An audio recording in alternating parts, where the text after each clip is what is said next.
Saya itu sering dapat SMS, entah berapa sampai lupa lah jumlahnya.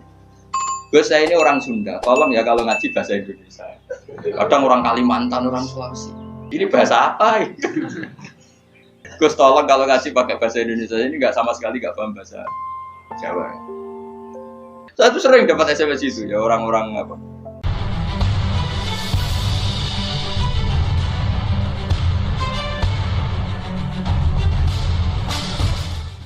Tak teruskan. Ketika Nabi mau kabundut, Nabi kabundut, dia udah susah. Itu dibuka jendela. Itu Nabi masih di dalam buka jendela. Ketika melihat orang sholat itu langsung sehat. Ternyata ketika beliau sakit, orang semua di masjid tetap sholat. Masyhur kenangannya Aisyah, kenangan Sayyidah Fatimah. Fastana rawaju wasur rawaju. Nabi baru nggak sholat, semua nangipot. Ternyata aku sukses jadi Nabi. Wah, sholat. Semua nangipot. Padahal beliau sakit. Sudah usi barok, sudah pakai belenggu, sudah di kepalanya sudah diasbu, sudah dimaksud, Akhirnya apa? Nabi minta, "Jom aku gandeng, ben iso sholat." Terus dipapa itu Sayyidina Ali bin Fadl itu saudaranya Abdul bin Abbas, Fadl bin Abbas. Terus Nabi yuhada bina rajulaini, dipapa Fadl ke sinten? Ali.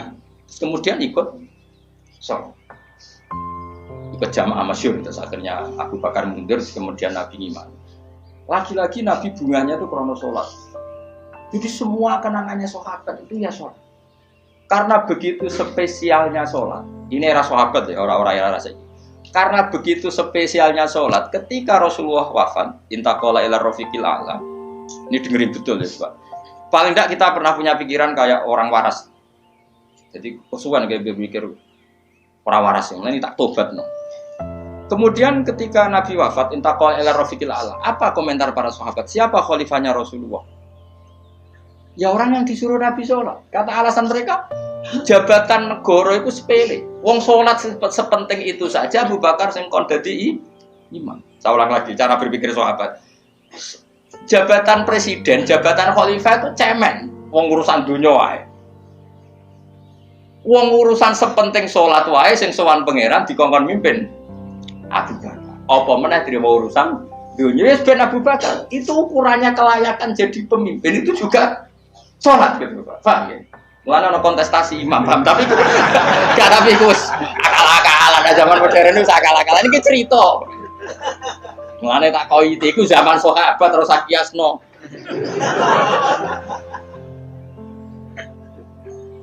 Tapi sampean pernah dengar toh ketika sahabat milih Abu Bakar alasannya apa? Karena Abu Bakar ditunjuk ngimami sholat.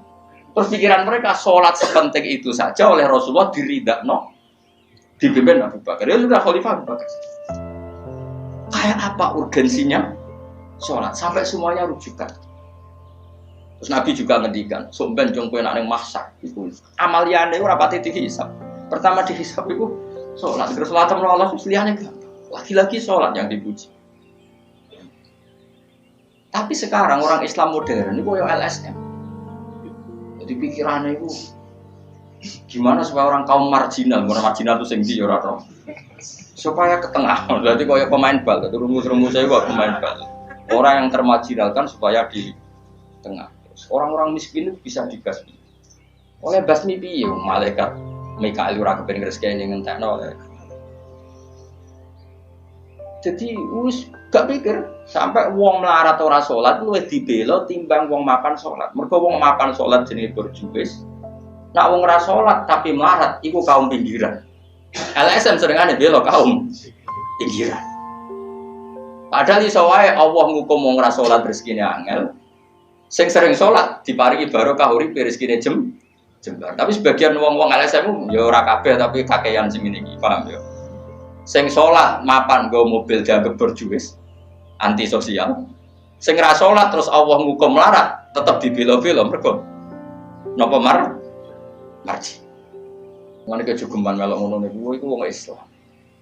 Kejogeman iso wae dekne melarat mergo uripe boros. Duwe dhuwit sithik dienggo narkoba, sithik dienggo bokeng wong wedok, terus melarat. Bareng melarat, berhubung melarat tetep mbok bela mati-matian. Tapi tak koki pangeran itu piye? Tak hukum malah mbok bela gitu piye. Lah saiki akeh ora percaya takok aku. Sapa wae wong paling melarat ning donya terus takok ya asal usule. Kira-kira mergo apa sing dolim apa masalah ngene. Wong merantau sing ning dalan-dalan ku rata-rata ya ana mutunge. Melarat ning desa isin, tukaran mbek Pak De Pali terus mutung anti silaturahim minggat. Minggat sementing rawuh dulur. Lho padahal ngendikane Kanjeng Nabi, paling cepet dadekno sumpeke rezeki adalah qatur. Wong lungane wae niate ngaduhi dulur. Iku jenenge apa qatur? Terus dihukum mbek pangeran merantau Kang Ela. Tapi saya tidak nuduh semua orang seperti itu. Tapi aku yakin nggak mungkin seperti ini tanpa sebab. Kok bela-bela nih? Mereka kowe mau dikoedah marginal mbek berjuis, apa? Marginal. Kalau pikiran ini terus, nanti kita kayak zaman PKI kan. Saya tuh punya kenalan gus-gus banyak di Kediri, di Madiun, di mana-mana. Itu dulu PKI Madiun, PKI Kediri, PKI mana-mana di daerah sana itu. Mangkel kiai, jadi kiai dianggap koyok gus berjuis. Santri yang kerja ngurumat apa kebon, kiai ini tengok-tengok neng omah untuk setoran. Jadi nganggap kiai koyok ketua geng. Mereka kiai ini neng omah tengok-tengok mulai. Enggak santri ini ngurusi kelapane, ngurusi panenane terus disetor. Nah, makanya darane kiai ketua geng. Terus yang dia gue bilang kau apa? Melarat. Kau melarat itu Kang Ela. Akhirnya gerakan sama rata sama. Itu korban pertama PK. Mereka dia ora ro ibadah. Jadi wong sing diparingi jebar kayak kula ini kan mulang. Terus rugen salam template. Dianggap kok ketua preman untuk setoran ngono ae. Yo mati yo jenenge wong bingung kabeh diprovokasi ngono iku yo. Akhirnya pertama yang dilibas PKI yo kiai, perkarane provokasine ngono iku. Yo kayak agak anak kiai aku anak kiai putune kiai itu terus cerita. Padahal kiai-kiai iku makan mergo barokah wa mattaqillah Allahu makhraja. Mesti ora ana wong takwa ora diurusi pangeran. Kulo niku yo ora pati pinter pergawe tapi yo kerumat ya pangeran. Umum yang kaji kulo yo kaji. Umum yang Pak Rabi yo rabi. Cara aku butuh wae untuk akeh kan cuma yo. Pokoke gampang kabeh cara gelem cuma iki kan njogo toleransi. Sampai wong ora payu-payu yo dadi. Saya tuh pernah itu ngisi seminar di Madura di Bata-Bata, pondok paling besar di Madura namanya, termasuk pondok paling besar itu Bata-Bata sama Gus Yobro.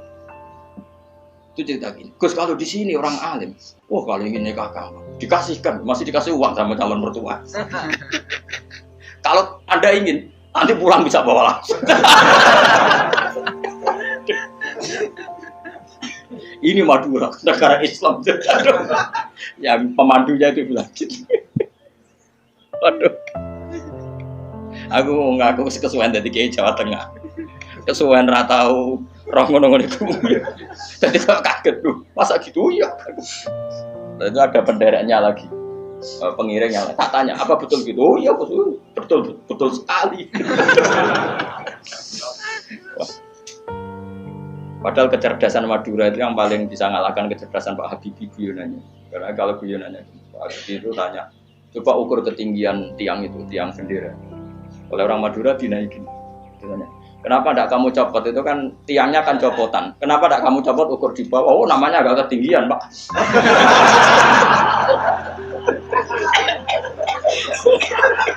Makanya guyonannya, ya itu guyonan. Habibie itu belum pernah debat kalah kecuali ngadu orang.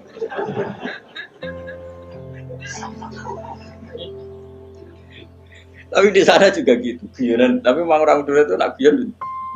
Orang Madura tak tanya, memang guyonannya gitu, ya betul. Memang Madura cerdas-cerdas. Jadi wong sing ra iso bayangno iku. Aku pikir wis beda memang. Nah, perasaan saya di sana itu kayak di Thailand karena pulaunya terpisah terus bahasanya beda. Jadi kalau orang Madura ngomong sama orang Madura kayak ada di Indonesia juga.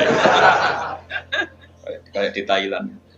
Nah ini cerita supaya kamu tahu. Jadi berkah betul ya di Indonesia itu lama itu ada Madura, ada Sumatera, ada Banjar. Kalau orang Banjar lebih hebat lagi. Orang Banjar itu di mana-mana pakai bahasa Banjar. Sama seperti orang Madura, di mana-mana orang pakai Madura. Dan orang Banjar kenapa saya bilang lebih? Karena memang sebuah Banjar karena Madura itu induknya kan Syekhona Khalil. Ya tentu yang kita tahu yang modern. Banjar itu punya indukan namanya Syekh Arsad, Syekh Arsad bin Abdis Somad. Syekhona Khalil itu ngaji sama Syekh Nawawi Banten. Padahal Syekh Nawawi Banten masih ngaji sama Syekh Arsad bin Abdis Somad teman Banjar. Itu uniknya orang Banjar itu. Meskipun hidup di mana-mana pakai bahasa Banjar. Termasuk kiainya siapa yang di Kholi besar di Banjar itu? Siapa itu? Di mana? Ustadz Zaini itu. Enggak, kampungnya apa? Ijen. Sekumpul ya. Itu ngajinya di Bangil. Kamu kira ngajinya di mana? Ngajinya di Mbah Zaini itu ngajinya di Bangil. Tapi jangan kira sama orang Jawa, enggak, sama orang Banjar. Ngajinya di Bangil. Dan kiainya ya orang Bangil, tapi beliau orang Banjar. Mucalnya ya pakai bahasa Banjar. Sehingga orang Bangil enggak bisa ngaji sama kiai itu karena ini bahasa apa? Jadi sudah hidup di Bangil itu tetap pakai bahasa. Kalau kita kan Islam Nusantara, jadi kayak saya itu sering dapat SMS entah berapa sampai lupa lah jumlahnya. Gus, saya ini orang Sunda, tolong ya kalau ngaji bahasa Indonesia. Kadang orang Kalimantan, orang Sulawesi. Padahal saya sebetulnya mau fanatik kayak orang Banjar. Jadi wah dong. Saya tuh sering dapat SMS itu ya orang-orang apa? Biasanya YouTuber itu. Gus tolong kalau ngasih pakai bahasa Indonesia ini nggak sama sekali nggak paham bahasa Jawa. Ini cerita. Jadi saya mohon sekali ya. Jadi tauhid itu kuatkan. Kalau kamu tauhidnya tidak kuat, cari ditnya. Cari apa? Ditnya. Kalau kamu melogika Allah tidak kuat, lalu sebelum Allah siapa? Kalau masih ada siapa, yaitu saja yang Allah, bukan yang lain. Pokoknya Allah harus yang paling awal. Lalu kalau kamu itu masih janggal, tetap akal kita luwih gampang nompo alam ini wujud karena sebab timbang wujud tanpa sebab. Lha iku jenenge dit. Paham ya? Karena lebih gak masuk akal sesuatu yang tidak ada menciptakan sesuatu yang ada. Artinya kalau kamu bilang sebelum alam ini ketiadaan, berarti ketiadaan penyebab wujudnya alam. Ya malah gendeng bareng. Barang ra ono kok wujud no barang sing oh. Oke, milih gendeng apa waras? Waras. Makanya agama ini kaum yakinun bagi wong sing